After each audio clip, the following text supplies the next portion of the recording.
Text book നമുക്ക് പ്രാക്ടിക്കലിലൂടെ ചെയ്ത് മനസ്സിലാക്കാം. എപ്പിസോഡ് 16 ഒപ്റ്റിക്കൽ ഫൈബർ കേബിളുകളെ പറ്റി 9ാം ക്ലാസ്സിൽ നമ്മൾ പഠിക്കുന്നുണ്ട്.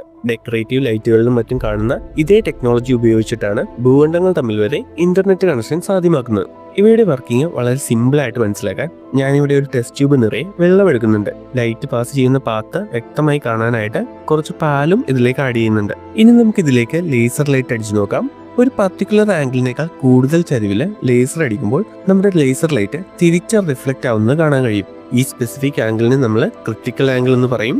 ഇങ്ങനെ ലൈറ്റ് ഫുള്ളായിട്ട് ഉള്ളിലേക്ക് റിഫ്ലക്റ്റ് ആവുന്ന ഈ ഒരു പ്രതിഭാസത്തെ ടോട്ടൽ ഇന്റേണൽ റിഫ്ലക്ഷൻ എന്ന് പറയുന്നു. ഇതേ രീതിയിലാണ് ഒപ്റ്റിക്കൽ ഫൈബറിലൂടെ ഡാറ്റ ട്രാൻസ്ഫർ ചെയ്യുന്നത്. ഇനി ബെൻഡ് ആയിട്ടുള്ള ഒരു ഫൈബർ കേബിളുകളിൽ ഇവ എങ്ങനെയാണ് വർക്ക് ചെയ്യുന്നതെന്ന് മനസ്സിലാക്കാൻ ഞാനിവിടെ ഒരു കുപ്പിയിൽ ഹോൾ ഇട്ടെടുത്തിട്ടുണ്ട്. എന്നിട്ട് ഈ ഹോളിലേക്ക് ലേസർ ഫോക്കസ് ചെയ്ത ശേഷം വെള്ളം നിറച്ചു കഴിഞ്ഞാൽ ഹോളിലൂടെ വരുന്ന വെള്ളം ഒരു ബെൻഡഡ് ഫൈബർ പോലെ പ്രവർത്തിക്കുകയും അതിലൂടെ ലേസർ ലൈറ്റും ബെൻഡഡ് ആയി തന്നെ ട്രാവൽ ചെയ്യുന്നത് കാണാൻ കഴിയും.